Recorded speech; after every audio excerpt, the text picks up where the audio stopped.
So, good evening, everyone. I'm back, and today, the lesson that we are going to discuss is all about geomet- geometry sequence. So, this is the topic that we will be discussing today, and of course, the first thing that we need to know about geometric sequence is the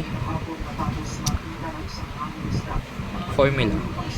So the formula of geometric sequence is an is equals to a1 times r raised to n minus 1. Okay, so I'm going to show you some few examples or problems that involves geometric sequence. First thing, let's say what is the common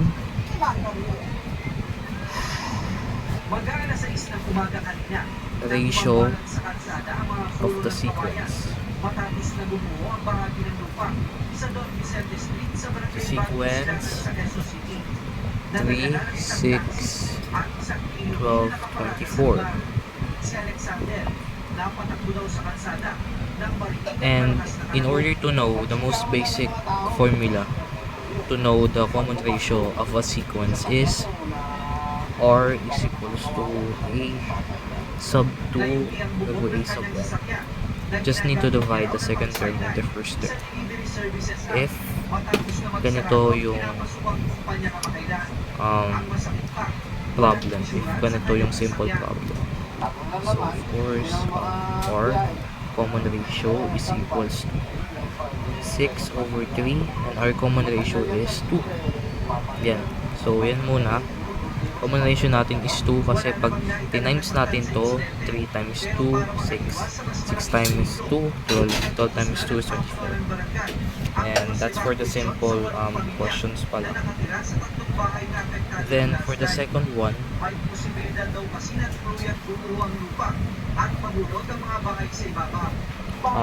what is the fifth term? What is the fifth term of the sequence? Also, you can write itong sequence, yung number na sequence as a, then yung number na hinahanap mo. Pag unknown, then a, m. Okay? So, a is equals to 2, which is yung first term, then r, yung common ratio is 3. So, we'll be using this formula right here. So, ang hahanapin natin is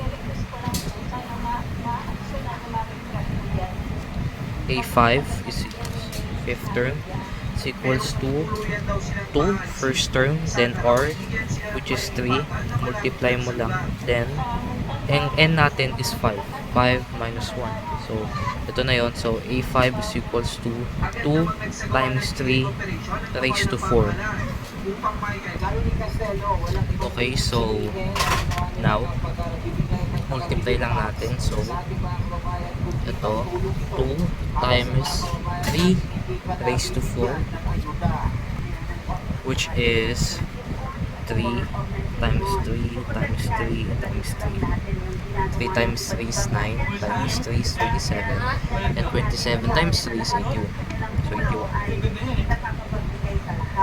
And 2 times 81 is 160.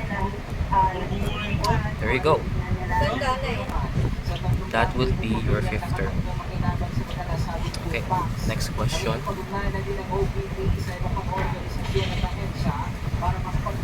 Now we will be going to find the n term. Find the n term of the geometric sequence. 5, 10, 20, 40. Now we're going to use the formula since n term siya. Substitute tayo. So, an is equals to a1 or raised to n minus 1. So, ang gagawin muna natin dito for question na to is substitute. Ang hinahanap na natin is yung formula. So, ang formula natin is an is equals to 5, which is the first term. Then, r natin is 10 over 5, which is 2. 2 n minus 1. So, ganyan kayong mag-substitute ng mga values natin. If ever man, para masanay kayo. Next question tayo. Now, ngayon, hahanapin naman natin. We will be finding the first term. So, find the first term and the r, the common ratio of the sequence. Sorry guys, may sakit ako. Sipon lang pala. Okay. So, ang given natin is A3, which is third term is 81. Then, yung fourth term natin is A4. Fourth term is 243. So, the first thing that we need to do, we need to find the common ratio. So, if may dalawa kang given na term, all you need to do is use this formula. N minus K square root. Then, yung nauunang term, then divided by yung pangalawang term na given. Okay? Okay, gawin natin. AN, AK. Gawin natin. So, common ratio, N, nauuna, itong fourth term, minus pangalawang term na given, 3, square root, nauuna na value ng term na yon, 243, over 81. So, gagawin lang natin is minus 1, and then divide ito, which is going to be 3. And since 1 naman to, so disregard na natin to, then yung ratio is 3. Ngayon naman, ang hahanapin natin is yung first term. Since nakuha naman na natin yung ratio, common ratio, gamitin na natin yung formula. So, kahit ano man dyan, pwede mong i-substitute. Kahit ano man dito. Pero, I prefer yung mas madali. So, ang gagamitin natin is ito muna para mas madali. So, an is equals to a1 times r raised to n minus 1. So, itong value na ito, hindi ilalagay yung yung 3 dito Ang gagamitin natin is substitute natin yung value ng third term, which is 81. Yun yung gagawin nyo pag wala yung first term, okay? Tapos may dalawang given na term. 81 is equals to a1, since wala pa naman tayong a1, or which is 3. Then kung sa mo anong term yon, yung 81, ang term na yon is third term. So gagawin lang natin is 3 minus 1, so 81 is equals to a1 times 3 raised to 2. Ang gagawin ngayon is i-divide lang to by 3 raised to 2. 3 raised to 2 cancel. So 3 raised to 2 is equals to 9. Equivalent siya 9. So 81 over 9 is equals to a1. Now divide lang. So 81 over 9 is 9. So ang first term natin is 9. Okay. Okay, for the next problem. So may geometric sequence tayo ng second term is 16, and yung fifth term natin is 120. So just like I said before, If may gantong problem na may dalawang given na term, then may value, gagamitin nyo lang upang hanapin to find the common ratio. So, hanapin po na natin common ratio. What is the R? Common ratio is R is to N. Ang nauna, then yung pangalawang given. Itong term na to, unang term ng given, yung dito na, dito kayo palagi magbukas, ito yung unang, okay, dito, sa malaki. Hindi naman, not all is malaki, pero like, sa pinakahuli. Then yung pangalawa, dito. Ito yan, N, K. Yan yung value. Value ng term nandito, value ng term na nandito. Okay? Let's do it now.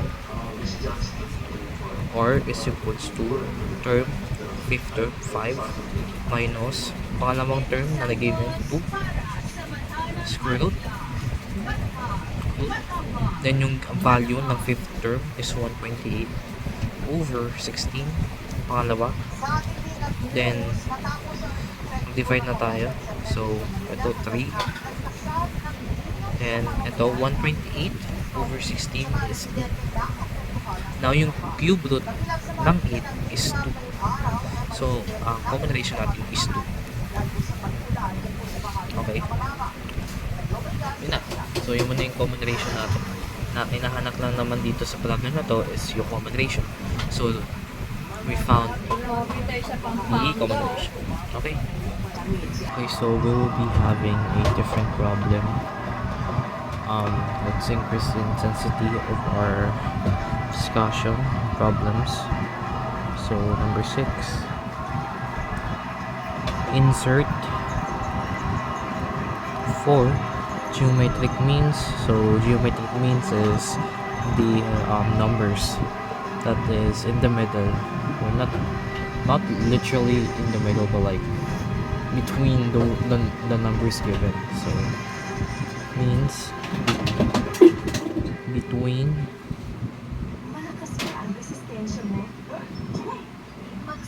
1 and 243. Okay, so let us insert and turn it to actual sequence. So 1, insert 4, 1, 2, 3, 4. Then 243 here, which means this is our first term, or 1 is our first term, then our second term, third term, fourth term, fifth term, sixth term. So our sixth term is 243. Now we have first term is 1, sixth term is 243. Now we need to find the R. Okay, so to find the R, we minus the first term, 6, to here, minus 1, okay, square, 243. This goes first always, okay. Whatever's in here, whatever's number in here always goes first when using this formula. And the number here that goes before this number is the second one, okay? Over 1. Okay. So it's equals to 5 root 50 of 243, which is our R is 3. Okay. And since we have the R already, we just need to multiply the R to the first term. So 1 times 3 is 3. 3 times 3 is 9. 9 times 3 is 27. 27 times 3 is 81. Then 81 times 3 is 243. And there you go. Okay, next one. Okay, so for our last example. Okay.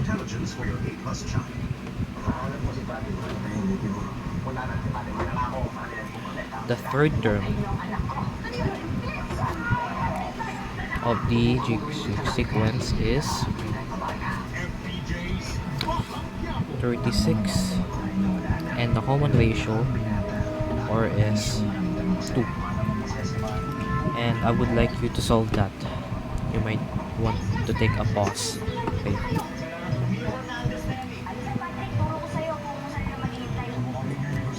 All you need to find is the first term.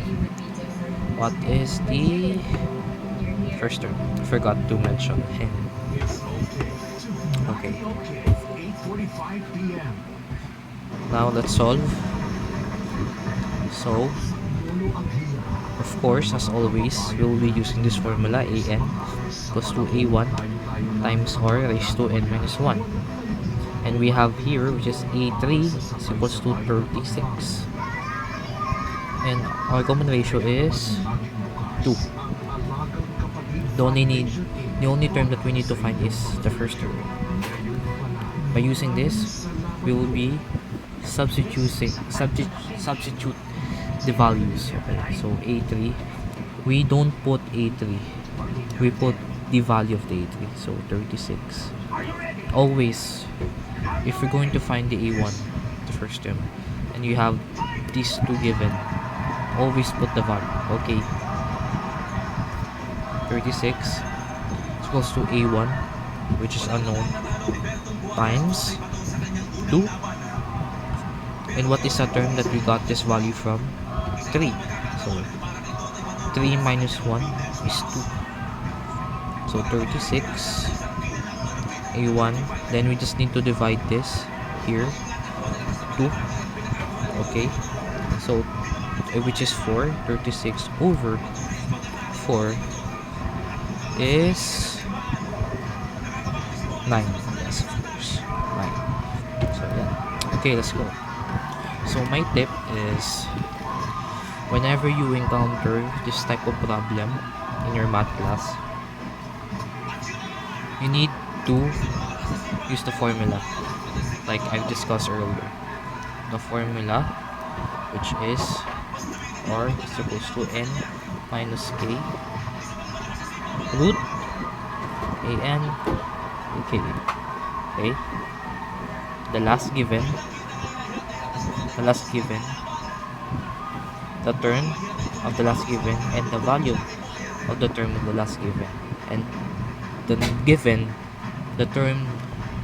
term before the last given term, and the value of it.